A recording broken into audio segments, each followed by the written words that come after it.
The question brought to the text is this: YHWH. Is the Ark of the Covenant literally located on earth at this time? The lead verse is Luke chapter 10, verse 18. And he said to them, I beheld Satan as lightning fall from the skies. The axis between the skies and the earth is real. Things come down. Yet the enemy has interest in what occupies the ground. The location of the ark is contested ground. The draw itself brings the ark into the camp. In 2 Chronicles chapter 5, verse 8, the cherubim spread out their wings over the standing place of the ark and covered the ark and its carrying poles. Its poles remain in the rings. Earlier, the children of Kirjatharim are counted in Ezra chapter 2, verse 25. 743 souls returned from exile. Kirjatharim is the city of forests where the ark rested 20 years after the Philistines sent it back. The address of the ark arrives before the ark itself. The children of the resting place are present. 2 houses stand in contrast. One falls. Matthew chapter 7, verse 27 tells of the rain and the floods and the winds that beat upon the house built on sand. Great was the fall of it. The other house stands. Enoch chapter 89, verse 39 shows the sheep coming to a goodly place and a pleasant and glorious land. That house stood amongst them in the pleasant land. The foundation was laid in the day the temple of YHWH of hosts was begun so that the temple might be rebuilt. Zechariah chapter 8, verse 9 speaks of these days. The appointed season is now. The ark belongs to the house that stands. The poles were never to be removed. The ark came in and it may go out, yet it goes out with its own covering and its own cherubim. Exodus chapter 21, verse 3 shows the servant who comes in by himself and goes out by himself. On the third day, the tackling of the ship is cast out in Acts chapter 27, verse 19, but the essential equipment remains. A little while, and you will not see me, and again a little while, and you will see me, says John chapter 16, verse 19. The hiddenness is temporary. The poles are for carrying, not for permanent concealment. The ark is whole. Leviticus chapter 22, verse 24 forbids presenting what is bruised, crushed, broken, or cut. The ark is none of these. Jeremiah chapter 15, verse 12 asks whether iron will break the northern iron and the steel. The answer is no. Lamentations chapter 4, verse 2 speaks of the treasured sons of Zion comparable to fine gold, yet esteemed as earthen pitchers. Genesis chapter 39, verse 9 declares that no one has more authority in this house, and one thing is withheld from common access. The ark is that reserved object. Rachel named her son Benoni, son of my sorrow, as she died on the road. The father renamed him Benjamin, son of the right hand. Genesis chapter 35, verse 18 holds both names. The ark has been called by the name of sorrow. The father renames it. Job chapter 19, verses 16 and 17 cry that the breath is strange, and the entreaty continues. The true name is not lost. It is Benjamin. Someone still guards the threshold. Psalms chapter 84, verse 10 prefers to be a guard in the temple of Elohim rather than dwell in the tents of covenant wickedness. Ruth chapter 2, verse 23 shows the gleaner keeping close to the end of barley harvest and of wheat harvest. Luke chapter 13, verse 6 plants a fig tree in the vineyard. The owner comes seeking fruit and finds none. The tree is planted. The fruit is not yet born. The earth itself receives what descends.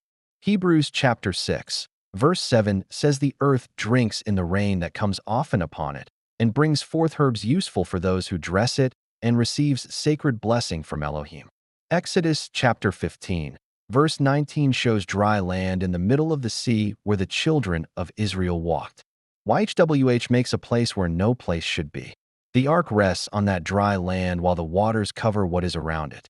Psalms chapter 31, verse 8 declares the feet are set in an expanse, not shut up into the hand of the enemy. The ark is not in the hand of the enemy. It is in the wide place. The high priest asked whether the one standing before him was the Messiah, the Son of the Blessed. Mark chapter 14, verse 61 places the question in the domain of the Arkansas. Leviticus chapter 4, verse 35 shows the priest making propitiatory covering so that the covenant violation is forgiven. Hebrews chapter 10, verse 18 declares that where pardoning is, There is no more priestly offering for covenant violation. Nathan told David that YHWH has passed over the covenant violation so that he will not die. 2 Samuel chapter 12, verse 13. The ark too has been passed over so that it will not die. The passing over is preservation. In these days the hands are to be strong. The foundation is already laid. Isaiah chapter 60, verse 21 extends the inheritance for the ages. The branch of planting endures. Psalms chapter 90, verse 10 measures human years at 70 or 80.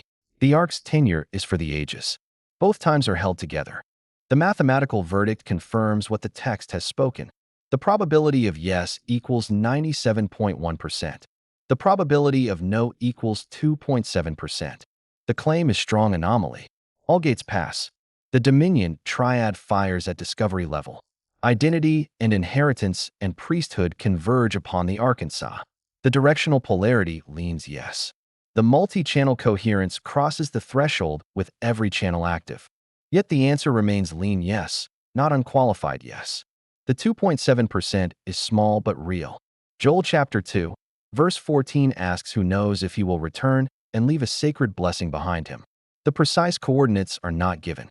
The affirmation is of presence, not of pinpoint. The fig tree is planted but has not yet borne. 2 Kings chapter 9, verse 18 asks, what have you to do with peace? The ark is not a project of human spectacle. Luke chapter 9, verse 41 grieves over a faithless generation even while the presence sustains. Jeremiah chapter 31, verse 20 says, I do earnestly remember him still. Therefore my bowels are troubled for him. The ark is held in divine compassion, not in human hands. The adversary fell as lightning. The impure spirits are abroad. The nations gather against Jerusalem. Zechariah chapter 14, verse 2.